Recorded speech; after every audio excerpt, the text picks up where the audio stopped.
Amigos ouvintes, nós estamos agora nesse momento começando uma nova era, a era do rádio.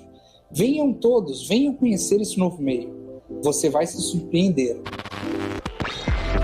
Que tal viajar nas ondas do rádio para conhecer um pouco mais esse veículo que há 100 anos embala a vida dos brasileiros? Quem é que não tem uma história ligada ao rádio para contar? Eu que sou do Maranhão, do sertão, e o único entretenimento que a gente tinha lá era no rádio. E não era em todas as casas, né? Um povoado, digamos que com 20 casas, em 2 tinha rádio. Então eu juntava a molecada, os adultos, ia para um terreiro de uma casa e ia ouvir programa de rádio. Eu tinha 4, 5 anos, assim, eu já tenho lembrança de ter música em casa.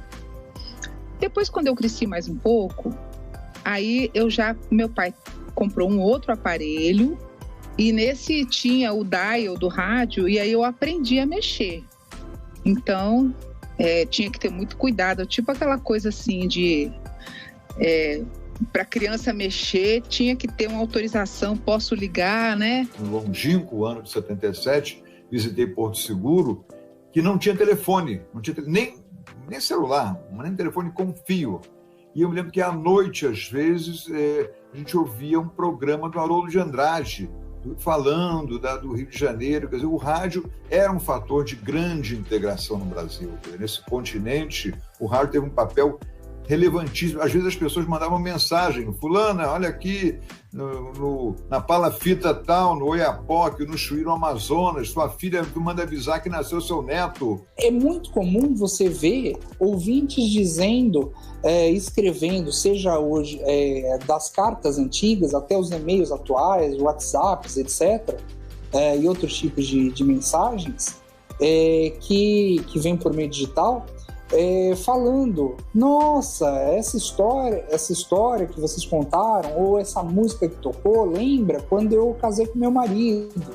Ah, lembra a minha avó que faleceu? Ah, lembra um outro momento importante da minha vida? Ai, faz com que eu fique com saudade da minha terra. A história do rádio começou em 1831 com Michael Faraday e a indução magnética. Em 1887, Rudolf Hertz criou faíscas que atravessavam o ar, dando origem ao princípio da propagação radiofônica. Em 1896, surgiu a primeira companhia de rádio em Londres. No ano seguinte, a invenção do circuito elétrico passou a permitir que os ouvintes selecionassem a frequência desejada. E em 1922, o rádio chegou oficialmente ao Brasil.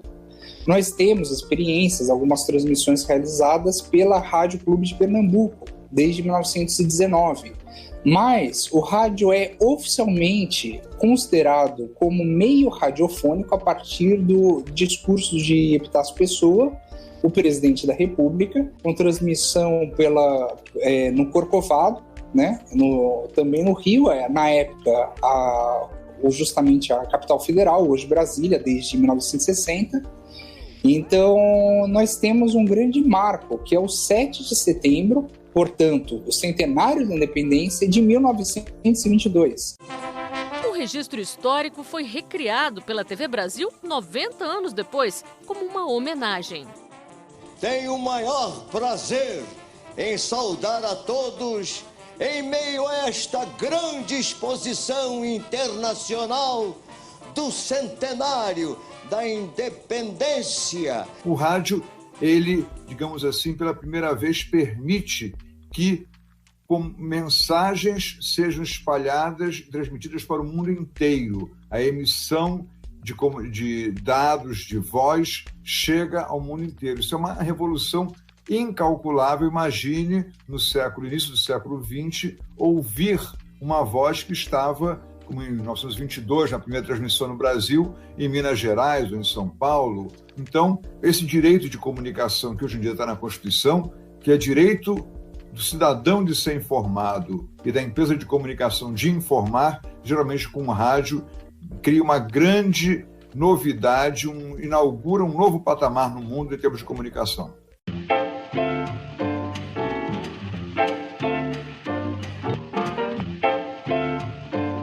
Roquete Pinto, pioneiro do rádio também, que em 1923 cria a Rádio Sociedade do Rio de Janeiro, hoje a Rádio MEC, ele dizia nos seus princípios, do que ele acreditava como rádio, que o rádio poderia educar, poderia informar, poderia ser o apoio até dos doentes e das pessoas que não tiveram educação, que não puderam ir à escola, e que, através do rádio, seja analfabeto ou não, você poderia ter o conhecimento adquirido. Naquela época, você precisava botar fones de ouvido para ouvir rádio.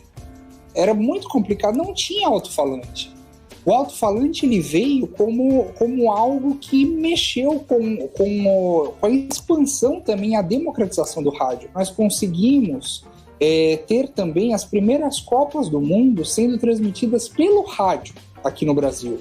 E depois, posteriormente, pela televisão. Então, era assim, você ouvia pelo rádio com exclusividade e depois, às vezes, dias depois, chegava em película, em filme, né?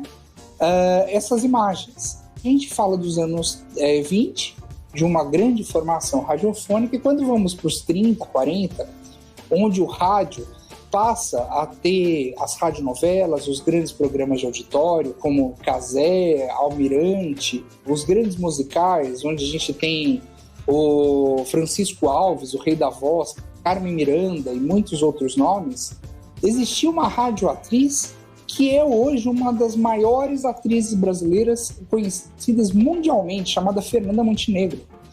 Então, nós temos que honrar o rádio, honrar essa memória e pensar na possibilidade do que é que, com tantos novos atributos que o rádio digital nos permite, vai fazer com que valorize esse meio.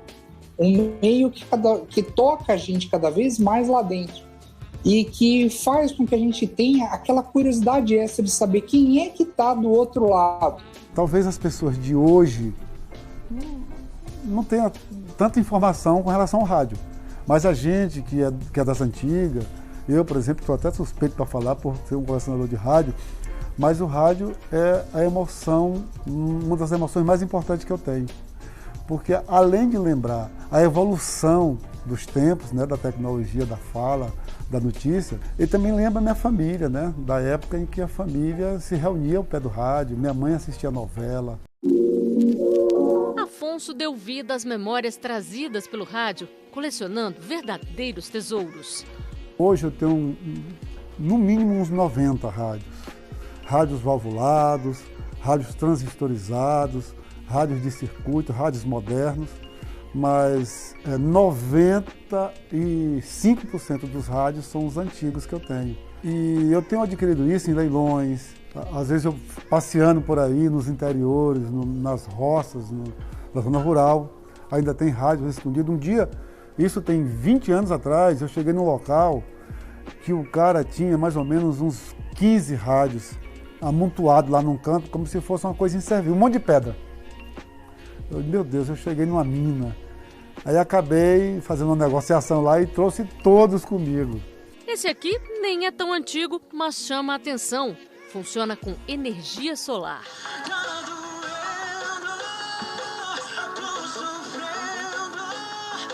Eu vou sempre estar conectado no rádio. Eu acho que o rádio é uma coisa que entra no emocional da gente e não sai. Não sai. Por quê? Porque a gente cria amor. Né? Cria amor. E esse amor eu jamais quero perder. Amor que embala milhões e milhões no nosso país. Uma pesquisa mostrou que 78% dos brasileiros ouvem rádio. Desses, 3 em cada 5 têm esse hábito diário e passam quase 5 horas consumindo o meio. O rádio, de maneira geral, ele é o grande divulgador local, né, da música, de diferentes estilos, né?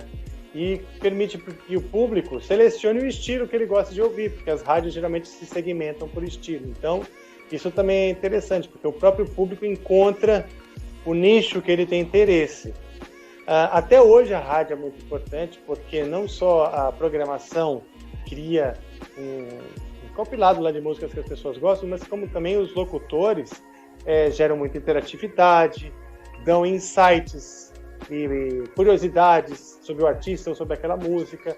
Então aproxima muito o ouvinte da experiência de ouvir a música, né? Da experiência da audição, porque a experiência da audição ela vai além, né? De só a música. O cara acabou de ouvir uma música e de repente o radialista conta uma curiosidade sobre uma notícia, né? Sobre aquele grupo e tal, aproxima, quer dizer, ainda mais esse público.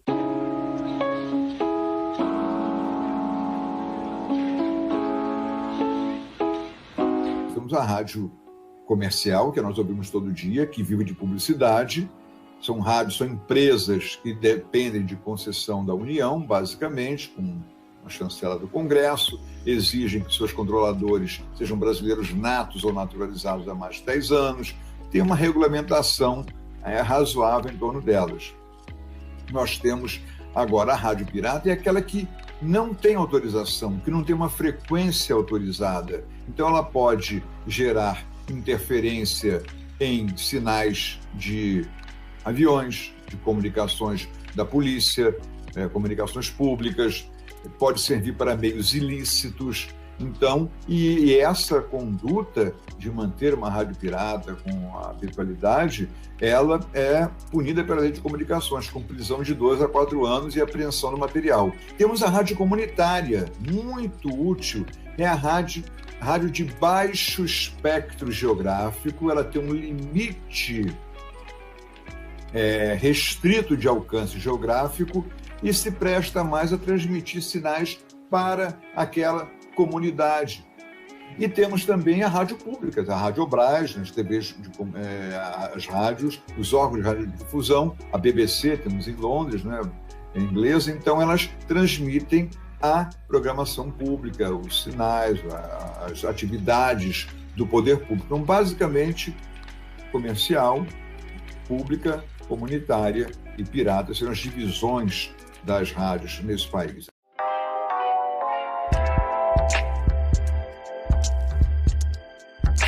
Se a rádio, de modo geral, informa, imagina quando ela é direcionada a um público específico. É o caso das rádios comunitárias. A rádio comunitária é o centro, né, onde essas discussões, né, onde as pessoas conseguem não só obter informações do que está acontecendo localmente de uma maneira mais confiável, né, para estar fugindo dos grupos de WhatsApp que muitas vezes transmitem fake news, né, mas também essas rádios comunitárias possibilitam nesses locais o espaço para que as pessoas possam se expressar também, para que as pessoas possam mandar o seu recado, possam mandar as suas informações, né, possam expressar cultura, né, quem produz música, quem tem uma veia literária na poesia, né, possui dentro dessas rádios comunitárias um espaço para poder se expressar. Deve ter uns 20, 25 anos, mais ou menos, né, que foi criada a rádio comunitária. E corri para lá e nos fizemos um esforço e conseguimos montar a primeira rádio da minha cidade, uma coisa fantástica. E está lá funcionando, uma coisa mais maravilhosa do mundo, as pessoas conectadas, né? Cidades do interior ainda se ligam em rádio, apesar de ter aí a internet bombando toda hora, mas ainda estão conectados no rádio. Saber realizar esse projeto de maneira participativa, de maneira democrática, é o primeiro desafio. Isso é um desafio que é educativo, não é? É uma educação, uma formação política, não é? Desse fazer coletivo. O segundo ponto é exercer o papel social da rádio comunitária. A rádio comunitária precisa perceber que ela tem um papel social, que, claro, todos os meios de comunicação possuem esse papel social, né, de promover o debate público, de dar transparência às informações, mas a rádio comunitária tem esse papel de maneira duplicada. E o terceiro grande desafio das rádios comunitárias é a sustentabilidade, né, a sustentabilidade financeira, né, porque como é um veículo de comunicação que não tem fins econômicos, né, os recursos são muito escassos e muitas delas ficam, às vezes, dependentes de grupos políticos, grupos religiosos ou de governantes. Isso impede bastante essa promoção desse debate público, dessa participação, dessa pluralidade e diversidade de vozes, que é o papel da rádio comunitária, né?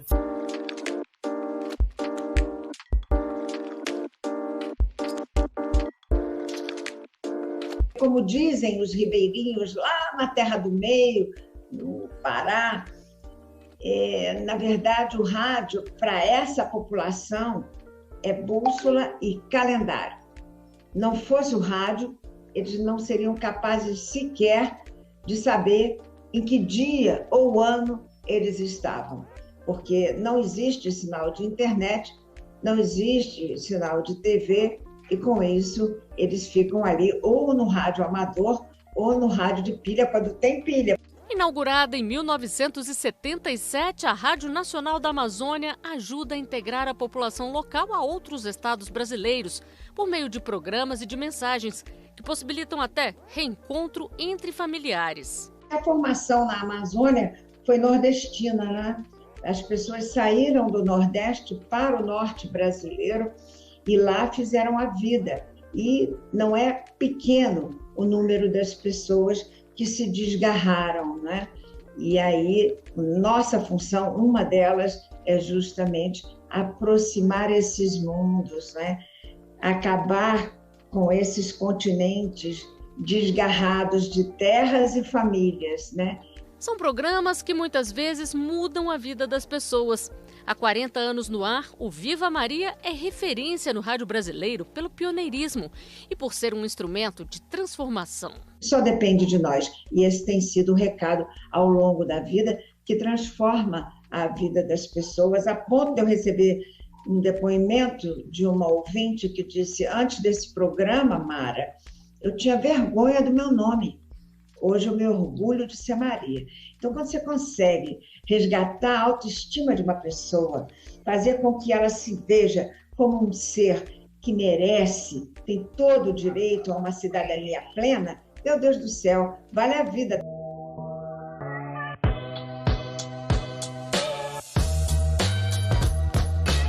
Em 2004, o Judiciário passou a contar também com uma rádio para veicular informações sobre julgamentos e decisões, a Rádio Justiça. Ela surgiu justamente no sentido de fazer com que a população entendesse o que é o judiciário. As notícias vinham com palavras que a maioria da nossa população não compreendia ali o sentido. Então nos coube, inclusive, fazermos aí inúmeros pilotos, estudar bastante o significado das palavras para que pudéssemos então traduzi-las e o público de alguma forma pudesse compreender. O Justiça em Si é um programa que foi criado já junto com a Rádio Justiça em 2004 e é uma coisa muito gostosa porque ele é uma série de misturas. Primeiro, pela própria concepção do programa. Ele é uma mistura daquela radionovela antiga, da época do rádio, de 1950, com uma coisa jovem agora, que é uma rádio que vai até em podcast. E, por outro lado, porque mistura também a forma, o próprio conteúdo do produto, porque ele trata de um assunto tão árido, tão difícil e técnico como o direito, mas no dia a dia, né, com situações do dia a dia e de uma forma até muito bem humorada, com algumas piadas. Então, assim, é um produto muito gostoso de ouvir e dá para você entender um pouco do mundo jurídico de uma certa forma se divertindo. Em 2005, foram feitas as primeiras transmissões de rádio no sistema digital no Brasil. A partir daí, o meio de comunicação se modernizou cada vez mais. Nós tivemos as ondas curtas, depois as ondas médias, depois o AM, a amplitude modulada, a frequência modulada, e agora a gente vê uma evolução maior ainda com essa rede digital, né? Essa faixa digital do FM. Então, é interessante a gente ver algumas coisas mágicas, por exemplo, as transformações culturais que o rádio também possibilitou. Termos como podcast e streaming passaram a fazer parte do vocabulário de quem vive e convive com o rádio. Quando a gente começou a perceber não só essa movimentação toda de podcast em todos os veículos de comunicação, mas a gente também identificou que esse tipo de produto é um tipo de produto que atende bem a boa parte do público da Rádio Justiça. A gente tem um público, uma boa parte do público formada por estudantes, por advogados, e que precisam muitas vezes usar o conteúdo da Rádio Justiça não apenas como entretenimento, mas também até como fonte de consulta. E essas informações, às vezes, não podem ser observadas, não podem ser tomadas naquele momento da rádio, de veiculação na rádio.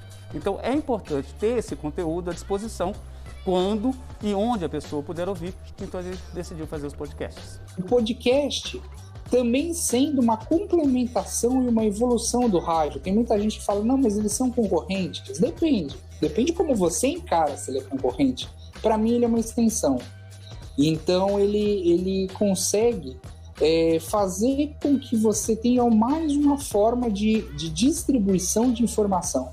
No caso do streaming, para os músicos, ele se tornou não só uma ferramenta de divulgação, mas uma forma de combater a pirataria. O streaming acho que resolveu a questão da digital, porque conforme as pessoas foram tendo acesso às gravações, né, aos áudios, aos MP3, etc., e elas baixavam essa música, isso de certa forma destruiu ou encerrou a era da venda de CD. O streaming, ele trouxe de volta a remuneração, né? Eu acho que ele achou um ponto aí no meio entre as pessoas baixarem o áudio nas suas casas, da sua maneira, e você vender a mídia física, né, que é uma coisa um pouco mais complicada. No streaming, você tem a possibilidade de ver playlists, né, de você encontrar músicas semelhantes àquela que você gostou, né? Já estão todas lá, de certa forma, organizadas para você ouvir. Então, eu acho que foi a mais recente revolução da indústria fonográfica, foi a distribuição digital e o streaming. Mas será que a tecnologia e todas as mudanças ameaçam o rádio? A internet acaba sendo também uma grande apoiadora do nosso rádio, e assim como também foi da televisão. E cada vez mais essa convergência, né, essa complementação dos meios e essa mistura que faz com que cada um acabe ajudando o outro, faz com que tanto o rádio como a televisão estejam cada vez mais próximos e também participativos, mais democráticos, fazendo com que quem está ouvindo ou está vendo possa interagir mais e produzir conteúdo e compartilhar com as próprias emissoras. As redes sociais só ampliam essa dimensão que o rádio tem de ser único nessas características da intimidade, de criar uma relação entre o comunicador e a pessoa que está do outro lado. Ela quase que se torna um membro da família, né? Como um amante do rádio, eu acredito que o rádio nunca vai morrer, porque a pessoa ouve o rádio enquanto ela está fazendo outra coisa. Ela ouve o rádio enquanto ela está cozinhando, ela ouve o rádio enquanto ela está dirigindo, né? E isso você não consegue, por exemplo, numa rede social.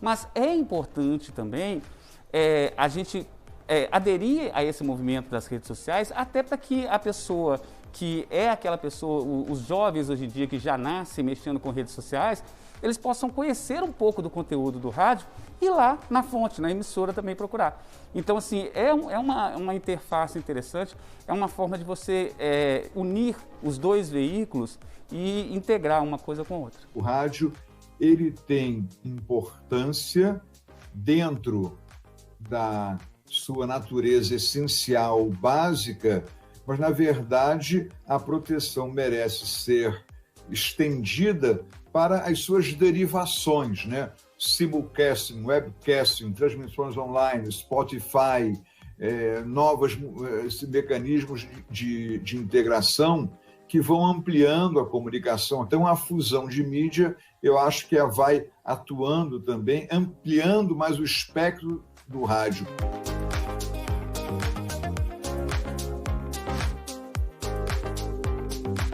Talvez uma nova característica do século XX seja o fato das novidades tecnológicas surgirem antes do direito. O direito tem que sair correndo atrás da regulamentação. Através do século XX, várias tentativas de regulamentação foram feitas até que veio um Código de Telecomunicações de 1962 e temos uma lei agora de 97 que basicamente são os regulamentadores da comunicação, principalmente por ondas sonoras. A Constituição atual, ela protege a reprodução da imagem e da voz humanas. Então, há uma proteção constitucional da voz humana. Então, quando há uma locução de rádio, locução de futebol, uma dublagem de filme, todas essas expressões de voz, de som, são protegidas. Do mesmo modo também quando é veiculada uma composição musical através do rádio. Aquele compositor que fez a música, o músico que executou aquela canção, eles recebem uma remuneração pela execução pública.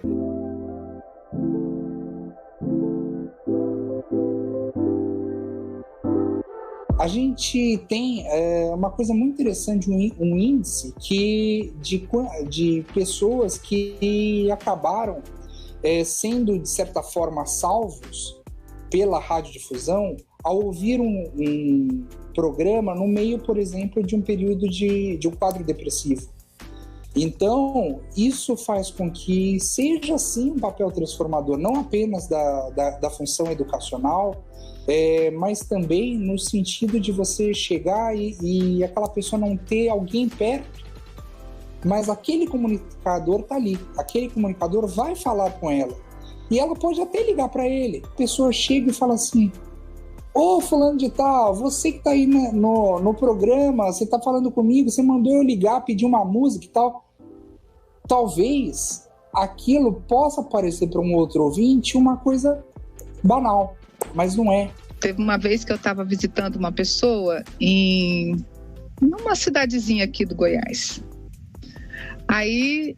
E lá o rádio é assim um ponto de convergência da comunidade, porque as pessoas moram em sítios, né, em chácaras, uma é afastada da outra, e aí liga para a rádio, né, lá do local e fala assim: olha, eu quero dar um bom dia para fulano, para cicrano, né? Então, aí eles ligaram lá onde eu estava hospedada, eles ligaram lá e falaram: a gente quer cumprimentar as pessoas que estão visitando, e falou o nome de todo mundo, da família toda. E aí falaram meu nome também. E eu achei muito gostoso. Uma coisa muito querida, entendeu? Não precisava disso, mas foi tão legal, sabe? Tão acolhedor assim, sabe? Eu me sentia fazendo parte, né, daquela comunidade, assim. O rádio é humano, ele realmente é um parente, ele é um irmão, ele é um primo, ele é um pai, é uma mãe, é um filho. Esse é o rádio, essa é a essência do rádio. De fato, ele cria para o ouvinte uma espécie de magia, porque praticamente eles se tornam íntimos. E essa intimidade é tão forte que eu já tive aí o prazer de conhecer uma pessoa que me apresentou um filho cujo nome era Walter Lima. Ou seja, em homenagem à minha pessoa, de fato eu fiquei muito feliz. Daí a magia do rádio e esse aconchego realmente que é muito forte com o ouvinte. Eu mesma, quando fiz eventualmente televisão, eu senti essa diferença. As pessoas não se aproximavam. Elas podiam até ligar para dar palpite, falar sobre o programa, participar, mas assim, não tinha aquela coisa do rádio, da pessoa te encontrar e dizer: Dona Régia, vem cá, como se fosse um membro da família, né? Então, faz toda a diferença. De tanto a gente se apaixonar, o amor entra, né? O amor entra. E o rádio é essa emoção que vem para dentro e não sai jamais.